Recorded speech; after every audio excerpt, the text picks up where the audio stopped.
Students, now we are going to study about the chemical property of S block element, and among them also we are going to study about the chemical property of first group. Okay, so in S block we are talking about first group. Now students, if we talk about the reactivity,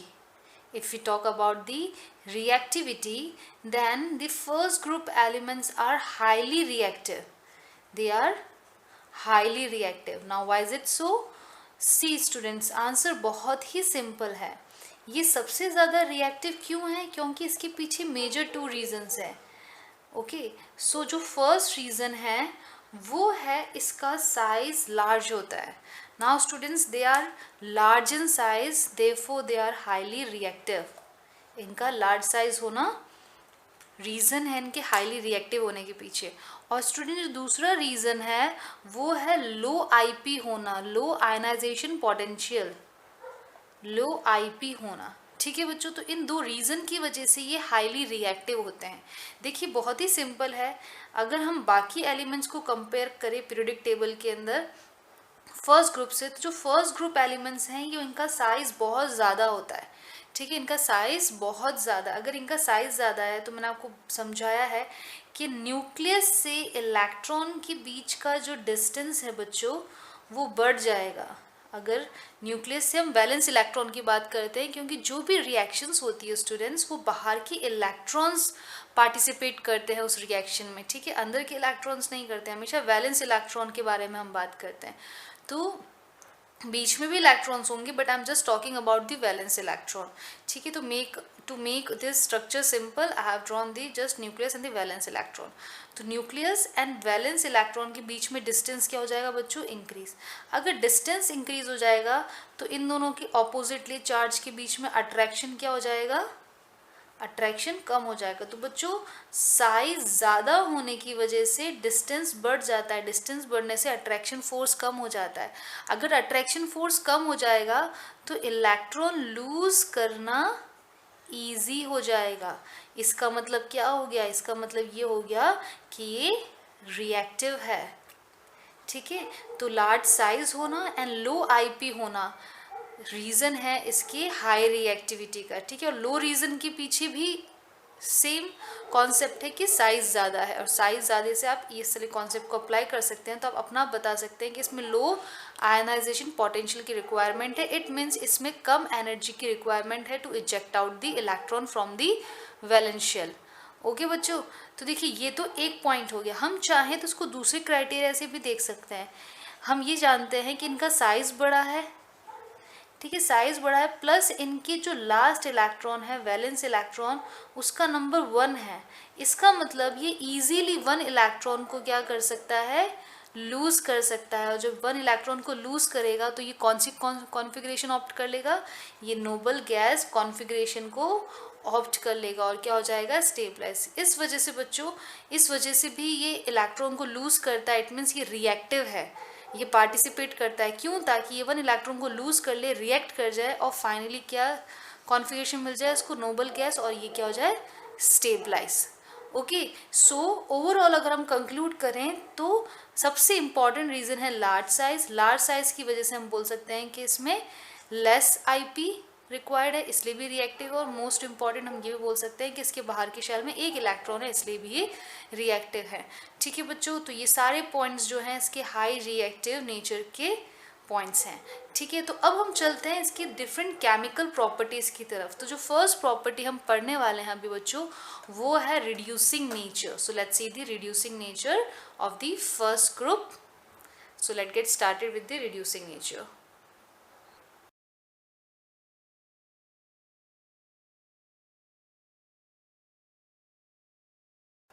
so students, first group जो elements होते हैं they act as a reducing agent. जो first group element है वो किसकी तरह काम करते हैं? They act as a reducing agent. Now students, ये जो टर्म है reducing agent, this you have already studied in class 10th. But मैं यहाँ पे फिर भी आपको थोड़ा बहुत समझाना चाहूँगी. इफ़ इन केस आपको अगर याद नहीं है या फिर आप समझ नहीं पाए थे तो ध्यान से देखिए बच्चा. रिड्यूसिंग एजेंट का मतलब होता है ऐसा सब्सटेंस जो हेल्प करता है रिडक्शन में. रिड्यूसिंग एजेंट, एजेंट क्या होता है, एजेंट हेल्प करते हैं हमें ना, तो रिड्यूसिंग एजेंट का मतलब एजेंट सब्सटेंस जो हेल्प करता है रिडक्शन में। तो देखो इसमें हम डेफिनेशन लिखते हैं, रिड्यूसिंग एजेंट क्या करता है, ये एजेंट है इसलिए ये हेल्प करता है इन रिडक्शन में, ठीक है। और रिडक्शन का मतलब क्या होता है बच्चों, अगर हम रिडक्शन का मतलब देखें तो रिडक्शन का मतलब होता है gaining of electron, electron gain करना। तो इसका मतलब रिड्यूसिंग एजेंट किसी को इलेक्ट्रॉन गेन करने में हेल्प करता है, तो इसका मतलब इसका खुद का क्या होगा, ये खुद इलेक्ट्रॉन लूज करेगा तभी तो कोई दूसरा इलेक्ट्रॉन गेन कर पाएगा, ठीक है। तो रिड्यूसिंग एजेंट हेल्प करता है रिडक्शन में, मतलब ये इलेक्ट्रॉन गेनिंग में हेल्प करता है। और इलेक्ट्रॉन गेनिंग में कैसे हेल्प करता है, ये खुद क्या हो जाता है, अंदर ऑक्सीडेशन जाता है, ये इसका खुद का क्या हो जाता है, ऑक्सीडेशन। इट मीन्स ये खुद क्या हो जाता है, ऑक्सीडाइज। इट मीन्स ऑक्सीडाइज होने का मतलब ये इलेक्ट्रॉन लूज करता है, ठीक है, ये इलेक्ट्रॉन लूज करता है। जब ये इलेक्ट्रॉन लूज करेगा, खुद ऑक्सीडाइज हो जाएगा, तो ये दूसरे का क्या करेगा, रिडक्शन, मतलब वो दूसरा जो एलिमेंट है वो इलेक्ट्रॉन गेन कर सकता है, ठीक है बच्चों। तो मैं सिंपल अगर वापस समझाऊं तो रिड्यूसिंग एजेंट जो है वो हेल्प करते हैं रिडक्शन में, मतलब गेनिंग ऑफ इलेक्ट्रॉन में। और कैसे हेल्प करते हैं, they will lose their electron, वो अपना इलेक्ट्रॉन दे देंगे ताकि दूसरी स्पीसीज इलेक्ट्रॉन ले सके और उसका क्या हो सके, रिडक्शन हो सके, ठीक है। इसका मतलब ये अपना इलेक्ट्रॉन दे रहे हैं इनका, इसका मतलब ये इनके अंदर कौन सा प्रोसेस हो रहा है, इनके अंदर ऑक्सीडेशन प्रोसेस हो रहा है, ठीक है। और ये खुद क्या हो रहा है, ये ऑक्सीडाइज हो रहे हैं, ठीक है। तो जो रिड्यूसिंग एजेंट है, मैं यहाँ पे वापस लिख रही हूँ नोट, हम बात करते हैं कि जो रिड्यूसिंग एजेंट होते हैं बच्चों वो खुद क्या हो जाते हैं, ऑक्सीडाइज्ड, मतलब वो उनके अंदर कौन सा प्रोसेस होता है, ऑक्सीडेशन प्रोसेस होता है, ठीक है, जस्ट ऑपोजिट याद रखना। और वहीं अगर हम ऑक्सीडाइजिंग एजेंट की बात करते हैं तो वो खुद क्या होते हैं, वो खुद हो जाते हैं रिड्यूस्ड। ऑपोजिट चलता है ना बच्चों, अगर ऑक्सीडाइजिंग एजेंट है तो खुद रिड्यूस्ड होगा और वो क्या करेगा, उसके अंदर क्या होगा, रिडक्शन होगा, ठीक है। तो अभी तो हम बात कर रहे हैं फिलहाल रिड्यूसिंग एजेंट की। तो बच्चों रिड्यूसिंग एजेंट खुद क्या हो जाता है, ऑक्सीडाइज, मतलब उसका ऑक्सीडेशन होता है, वो इलेक्ट्रॉन लूज करता है और अदर स्पीसीज को क्या करता है, अदर स्पीसीज को वो कर देता है रिड्यूस, अदर स्पीसीज को क्या कर देता है, रिड्यूस, मतलब उस स्पीसीज में क्या होता है, रिडक्शन होता है, ठीक है। Right now we are just talking about these two term. जो रिड्यूसिंग एजेंट है वो इलेक्ट्रॉन लूज करता है, फिर जो दूसरा एजेंट है वो रिड्यूस हो जाता है बाय गेनिंग ऑफ इलेक्ट्रॉन, ठीक है। तो इन शॉर्ट अगर हम इसको कंक्लूड करें तो हम सिंपल वर्ड में ये कह सकते हैं कि जो फर्स्ट ग्रुप एलिमेंट्स हैं ये इलेक्ट्रॉन लूज करते हैं। अब ये इलेक्ट्रॉन लूज करते हैं तो कोई गेन करके रिड्यूस हो सकता है, डजेंट मैटर, ठीक है। तो इन शॉर्ट हम ये कह सकते हैं कि ये इलेक्ट्रॉन लूज करने की टेंडेंसी रखते हैं। इट मीन्स ये कैसे एजेंट है, ये रिड्यूसिंग एजेंट है, इसका मतलब ये इलेक्ट्रॉन लूज करते हैं, ठीक है। तो समझ में आ गया, आपको ये याद रखना है और एक ये पॉइंट याद रखना है। ओवरऑल अगर ज़्यादा कन्फ्यूजन हो तो ये दो टर्म आपको याद रखने हैं, ठीक है बच्चों। चलो हम इसमें थोड़ा और आगे देखते हैं कि कौन रिड्यूसिंग एजेंट अच्छे हैं और कौन रिड्यूसिंग एजेंट कम है। सो let's C the trend. Now students अगर हम ट्रेंड की बात करें तो देखिए रिड्यूसिंग नेचर का मतलब क्या होता है, अगर सिंपल देखें रिड्यूसिंग नेचर का मतलब इलेक्ट्रॉन लूज करना है ना, इलेक्ट्रॉन लूज करना। और बच्चों इलेक्ट्रॉन लूज करना किससे रिलेटेड है, ये आईपी से रिलेटेड है, ठीक है। तो देखिए होता क्या है, जिसका साइज ज़्यादा होगा, अगर हम फर्स्ट ग्रुप में देखें अगर साइज ज़्यादा है, ठीक है, तो क्या होगा, आईपी कम होगा और जितना आईपी कम होगा वो इलेक्ट्रॉन इतना ही इजीली लूज कर देगा। बच्चों अगर कन्फ्यूजन है तो स्टार्टिंग की वीडियोस देखना, क्लासिफिकेशन चैप्टर समझना, उसमें मैंने ये हर एक टॉपिक बहुत अच्छे से समझाया है और मैं ये मान के चल रही हूँ कि आपने वो टॉपिक स्टडी कर रखा है। अगर आप वो नहीं पढ़ेंगे तो आपको थोड़ा सा कन्फ्यूजन हो सकता है, ठीक है। अगर उसको अच्छे से समझ लेंगे तो ये बहुत ही ईजी है। तो देखिए जिस एलिमेंट का साइज ज़्यादा होगा तो उसमें आईपी कम रिक्वायर्ड है। अभी हमने जस्ट पहले पढ़ा है ना, उसमें आईपी कम रिक्वायर्ड है, कम एनर्जी रिक्वायर्ड है इलेक्ट्रॉन बाहर निकालने के लिए, ठीक है। तो इलेक्ट्रॉन उस केस में इजीली निकल जाएगा। तो अब हम देखते हैं इजीली इलेक्ट्रॉन निकालना मतलब बहुत अच्छा रिड्यूसिंग एजेंट होना, और बहुत अच्छे रिड्यूसिंग एजेंट होने का मतलब है साइज ज़्यादा, ठीक है। तीनों ही टर्म आपस में को रिलेटेड, देख लीजिए। रिड्यूसिंग नेचर होना मतलब इलेक्ट्रॉन, सॉरी रिड्यूसिंग एजेंट होना मतलब इलेक्ट्रॉन लूज करना, इलेक्ट्रॉन लूज करने का मतलब क्या है, साइज ज़्यादा होना चाहिए। अब देख लीजिए, अगर हम डाउन द ग्रुप जाते हैं तो साइज क्या होता है, इंक्रीज होता है। अगर साइज इंक्रीज होगा तो आईपी क्या हो जाएगा, कम, मतलब इलेक्ट्रॉन इजीली लूज करेगा। मतलब अगर हम डाउन द ग्रुप बात करते हैं तो बच्चों रिड्यूसिंग एजेंट की टेंडेंसी जो होती है, नेचर जो बढ़ता है, क्योंकि नीचे जा रहे हैं तो साइज बढ़ रहा है, तो रिड्यूसिंग एजेंट की स्ट्रेंथ भी बढ़ेगी। इसका मतलब अगर मैं ट्रेंड बनाती हूँ तो देखिए पहले क्या आता है, lithium, sodium, potassium, rubidium and caesium, ठीक है। इसका साइज सबसे स्मॉलेस्ट है, सबसे छोटा है, ठीक है। इसका साइज देखा जाए तो लार्जेस्ट, और जिसका साइज सबसे बड़ा है वो उतना ही इजीली इलेक्ट्रॉन लूज करेगा, और जिसका साइज सबसे छोटा है उतना ही मुश्किल से इलेक्ट्रॉन लूज करेगा, ठीक है। तो ट्रेंड क्या रहेगा हमारे पास, ये साइज में बड़ा है इजीली लूज करेगा, साइज में छोटा है तो ये मुश्किल से लूज करेगा। मतलब इसमें से इलेक्ट्रॉन निकालने के लिए हमें ज़्यादा एनर्जी देनी पड़ेगी, क्योंकि इसमें जो न्यूक्लियस है उससे आउटर मोस्ट इलेक्ट्रॉन बहुत tightly held in comparison to caesium. Caesium का साइज ज़्यादा है तो न्यूक्लियस से वैलेंस इलेक्ट्रॉन का डिस्टेंस ज़्यादा है, तो कम एनर्जी में ही वो इलेक्ट्रॉन बाहर निकल जाएगा। मतलब ये बहुत ही अच्छा रिड्यूसिंग एजेंट है। तो रिड्यूसिंग एजेंट का ट्रेंड बच्चों ये वाला है, ठीक है। तो ये हमारे पास रिड्यूसिंग एजेंट का ट्रेंड है। ओके, सो स्टूडेंट्स, हमने रिड्यूसिंग एजेंट के बारे में पढ़ लिया है, तो हम इसी टॉपिक को थोड़ा सा और स्टडी करते हैं।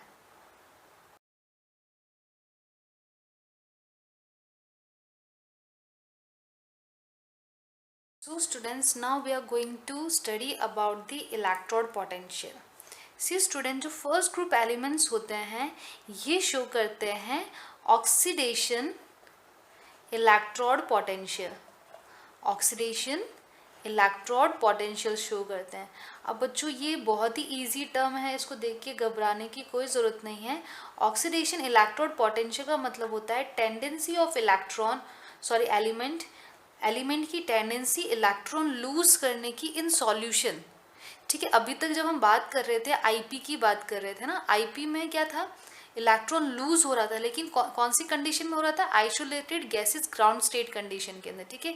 यहाँ पे भी इलेक्ट्रॉन लूज होने की ही बात हो रही है, लेकिन कौन सी सिचुएशन में, इन सॉल्यूशन के अंदर। मतलब इलेक्ट्रॉन जो लूज किया जा रहा है वो कहाँ लूज किया जा रहा है, सॉल्यूशन के अंदर। तो ये क्या है, इसका मतलब होता है tendency of an element to lose electron in solution, ठीक है। सॉल्यूशन में इलेक्ट्रॉन जो लूज करने की टेंडेंसी है किसी भी एलिमेंट की, उसको हम क्या बोलते हैं, ऑक्सीडेशन इलेक्ट्रोड पोटेंशियल।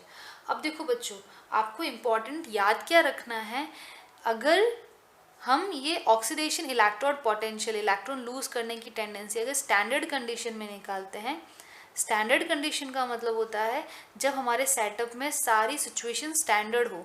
जैसे कि अगर हम कंसंट्रेशन की बात करें, उस समय जो कंसंट्रेशन है पर्टिकुलर सेटअप की वो है 1 m, 1 मोलरिटी, ठीक है। टेम्परेचर जो है वो 298 केल्विन हो, प्रेशर जो है वो हमारे पास 1 एटमॉस्फेरिक प्रेशर हो, ठीक है। जो कंडीशन सारी स्टैंडर्ड होती है, उस केस में अगर हम टेंडेंसी देखते हैं किसी भी एलिमेंट की इलेक्ट्रॉन लूज करने की, तो उसको हम ऑक्सीडेशन इलेक्ट्रोड पोटेंशियल की जगह क्या वर्ड यूज कर लेते हैं, हम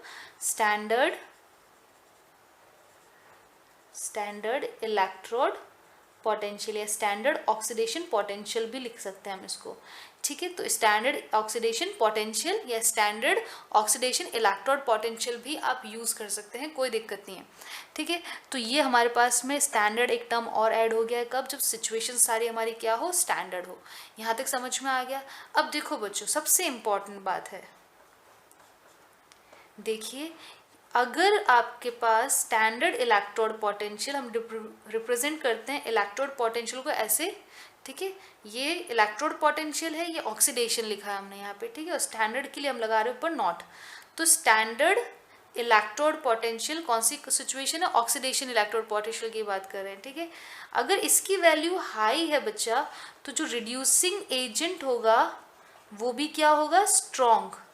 अगर इसकी वैल्यू हाई आती है तो रिड्यूसिंग एजेंट भी स्ट्रॉन्ग होगा। अगर इसकी वैल्यू लो आती है तो रिड्यूसिंग एजेंट क्या होगा, वीक होगा, ठीक है। तो ये इंपॉर्टेंट रिलेशनशिप है, आपको ये चीज़ समझनी है,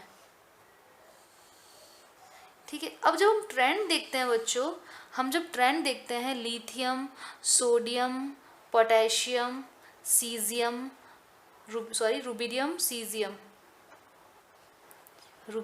सीजियम, तो जब हम ट्रेंड देखते हैं तो हम ये देखते हैं बच्चों कि जो इलेक्ट्रोड पोटेंशियल है वो लिथियम का सबसे ज़्यादा है। इसका मतलब ये लिथियम जो है, जब इलेक्ट्रोड पोटेंशियल निकालते हैं इस लिथियम का बच्चों, तो उसकी वैल्यू सबसे ज़्यादा आती है। अगर वैल्यू सबसे ज़्यादा होगी तो ये सबसे अच्छा स्ट्रॉन्गेस्ट क्या होना चाहिए, रिड्यूसिंग एजेंट, राइट। पर अभी हमने थोड़ी देर पहले पढ़ा है कि जो लिथियम है वो वीक रिड्यूसिंग एजेंट है, सीजियम सबसे स्ट्रॉन्ग है। बट यहाँ पे हम क्या पढ़ रहे हैं, अगर इस कॉन्सेप्ट को अप्लाई करते हो तो लिथियम क्या है, वो स्ट्रॉन्गेस्ट रिड्यूसिंग एजेंट होना चाहिए। तो बच्चों देखो डिफरेंस क्या है जो हमने पहले पढ़ा और अभी पढ़ा है। पहले हमने नॉर्मल आइसोलेटेड स्टेट की बात करी थी, अभी हमने यहाँ पे वर्ड ऐड कर दिया है सॉल्यूशन। तो जब हम सॉल्यूशन की बात कर रहे हैं तब हम इलेक्ट्रोड पोटेंशियल देखते हैं, ठीक है, और इलेक्ट्रोड पोटेंशियल के बेसिस पे हम रिड्यूसिंग एजेंट का बिहेवियर बताते हैं। वहाँ पे हमने डायरेक्ट ही कौन सा कॉन्सेप्ट लिया था, वहाँ पे हमने डायरेक्ट आईपी का कॉन्सेप्ट लिया था और साइज का कॉन्सेप्ट लिया था कि अगर साइज ज़्यादा है तो आईपी कम है ना, और अच्छा रिड्यूसिंग एजेंट है, हमने डायरेक्ट ही इसकी बेसिस पे बता दिया था। लेकिन जब हम इलेक्ट्रोड पोटेंशियल की बात कर रहे हैं तो हम सॉल्यूशन की बात कर रहे हैं, ठीक है।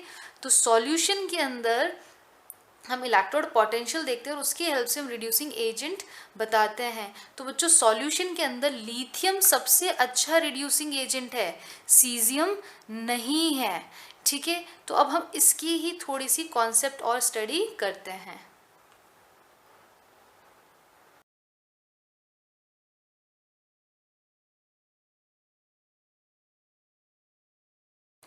देखो बच्चों अभी मैंने कहा है कि सॉल्यूशन में लिथियम जो है वो सबसे ज़्यादा रिड्यूसिंग एजेंट है, स्ट्रॉन्ग रिड्यूसिंग एजेंट है ना। अभी हमने ये चीज़ देखी है। अब हम इसके पीछे रीज़न देखते हैं कि ऐसा क्यों, हमने पहले कुछ और पढ़ा है और अब कुछ और है, ठीक है। तो सबसे पहले हम देख रहे हैं लिथियम रिड्यूसिंग एजेंट स्ट्रॉन्ग है किसके अंदर, हम सॉल्यूशन की बात कर रहे हैं, ठीक है। उससे पहले हमने आइसोलेटेड स्टेट की बात करी थी, तब लिथियम सबसे वीक रिड्यूसिंग एजेंट था।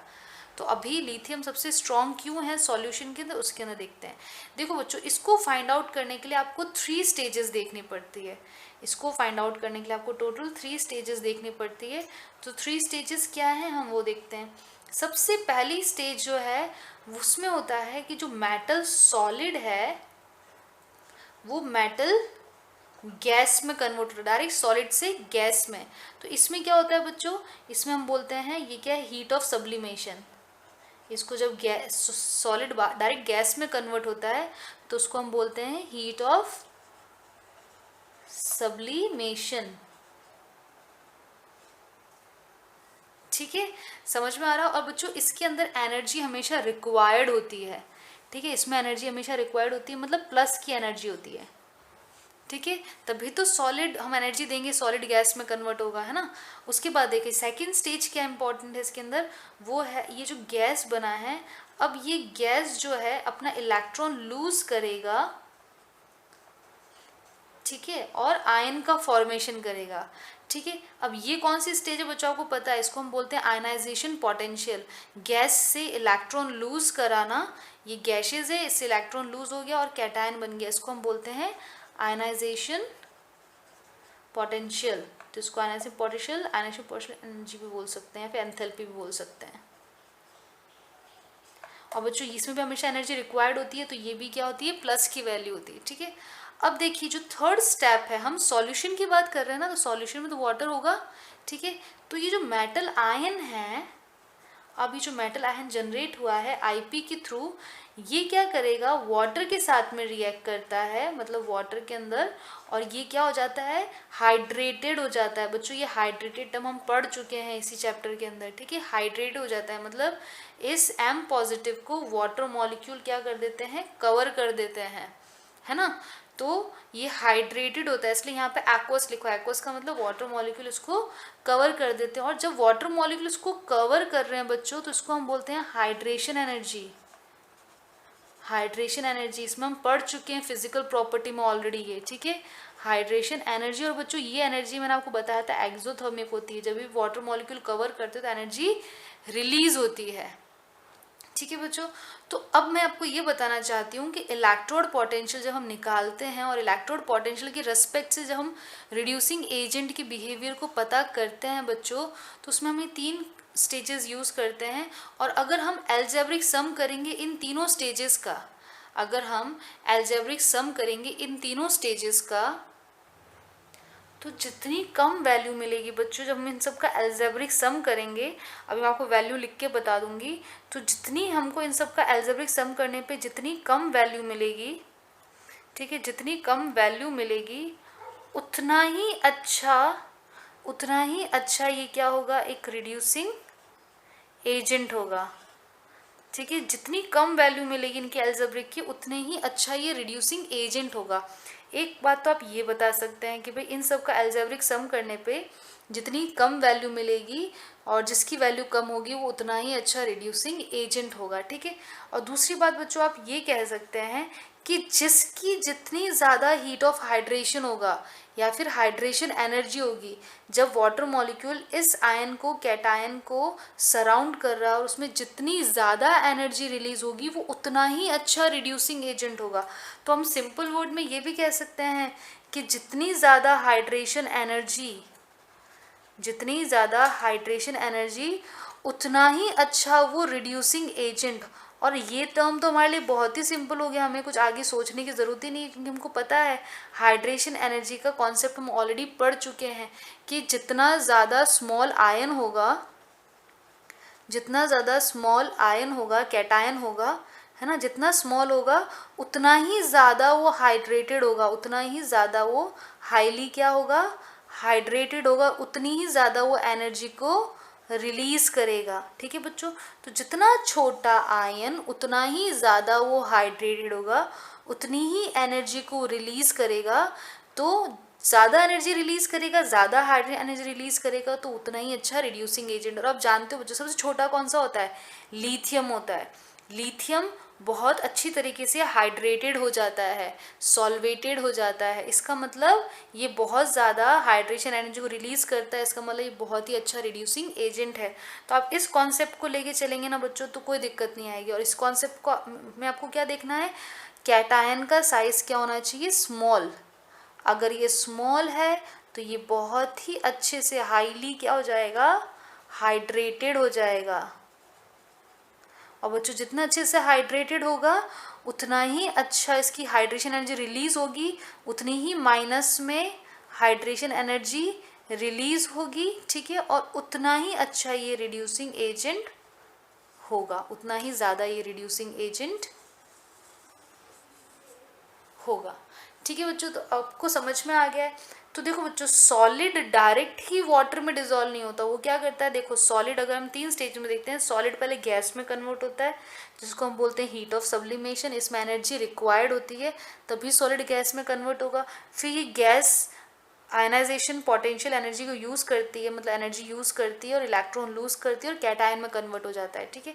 अब ये कैटायन फर्दर वाटर में डिजोल्व होता है और सॉल्वेटेड हो जाता है, हाइड्रेटेड हो जाता है। और इस सिचुएशन में जब वाटर मॉलिक्यूल इस आयन को सराउंड करेंगे तो उसको हम बोलेंगे हाइड्रेशन एनर्जी, और ये एनर्जी क्या होती है, हमेशा रिलीज होती है, ठीक है। तो जितनी ज़्यादा रिलीज होगी एनर्जी उतना ही ज़्यादा अच्छा रिड्यूसिंग एजेंट। मतलब हम जानते हैं एनर्जी किसके अंदर अच्छी रिलीज होती है, जो जितना छोटा आयन होता है, ठीक है बच्चों। जितना छोटा आयन उतनी अच्छी रिलीज होगी एनर्जी, उतना ही अच्छा रिड्यूसिंग एजेंट। और हम जानते हैं इनमें सबसे छोटा कौन सा है, लिथियम है, तो लिथियम सबसे अच्छा रिड्यूसिंग एजेंट है। क्यों, क्योंकि इसमें हीट ऑफ हाइड्रेशन सबसे ज़्यादा है। अब हम इसका आंसर दे सकते हैं कि लिथियम सबसे अच्छा रिड्यूसिंग एजेंट क्यों है, क्योंकि इसमें, यहाँ लिख देती हूँ मैं, हीट ऑफ हाइड्रेशन सबसे ज़्यादा है, इस वजह से। ठीक है बच्चों, तो ये हो गया इलेक्ट्रोड पोटेंशियल का कॉन्सेप्ट। तो आपको सिर्फ इतना ध्यान रखना है कि जो फर्स्ट ग्रुप है वो ऑक्सीडेशन इलेक्ट्रोड पोटेंशियल शो करते हैं। ठीक है, जितना अच्छा ऑक्सीडेशन इलेक्ट्रोड पोटेंशियल होगा उतना ही अच्छा रिड्यूसिंग एजेंट होगा। हम कैसे निकाल सकते हैं इलेक्ट्रोड पोटेंशियल, इन तीन स्टेप के थ्रू। ठीक है, और आपने इसमें ये देखना है कि लास्ट स्टेप में जितनी ज़्यादा एनर्जी रिलीज होगी उतना ही अच्छा वो रिड्यूसिंग एजेंट होगा। So this is all about this topic. Now we are going to move towards a very easy topic, that is reactivity towards air.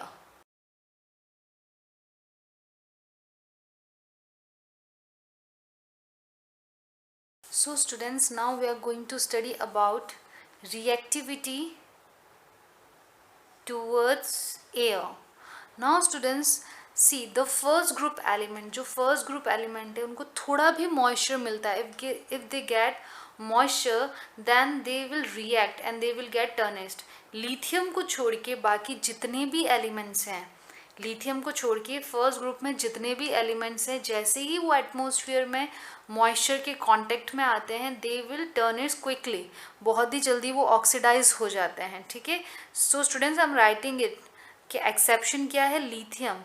ठीक है, लिथियम इतनी जल्दी रिएक्ट नहीं करता, एक्सेप्ट लिथियम, बाकी सारे एलिमेंट क्या हो जाते हैं, टर्निश्ड हो जाते हैं, बहुत क्विकली रिएक्ट कर जाते हैं। ठीक है, अब लिथियम क्यों रिएक्ट नहीं करता बच्चों, क्योंकि सबसे पहला रीज़न तो है कि लिथियम सबसे स्मॉल साइज़ का है, और क्योंकि ये सबसे स्मॉल साइज़ का है इसके लिए इसकी जो आईपी है वो बहुत ज़्यादा है, मतलब बहुत ज़्यादा एनर्जी देनी पड़ेगी तब जाके ये रिएक्ट करता है।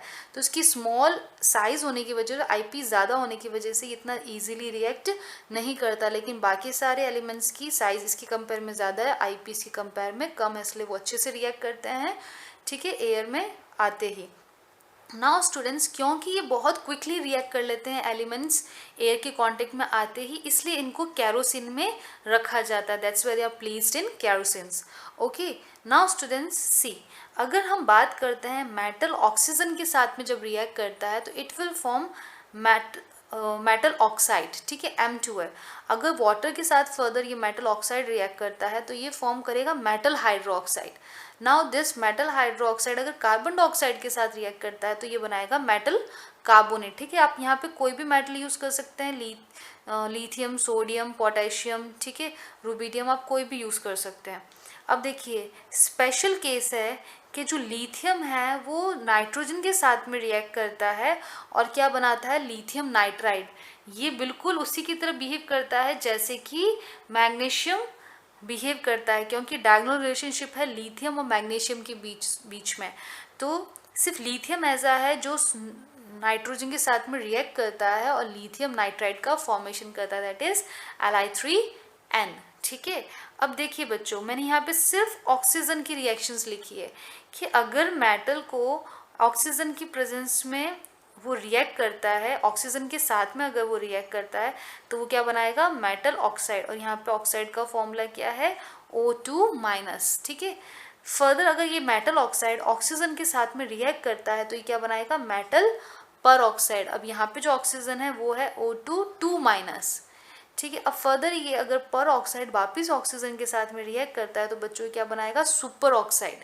सुपर ऑक्साइड में ऑक्सीजन की पावर क्या है, O2-, और फॉर्मूला क्या हो जाएगा, MO2। M यहाँ पे कोई भी मेटल हो सकता है। ठीक है बच्चों, तो देखिए मैंने यहाँ पे लिखा हुआ है कि जो लिथियम है बच्चों,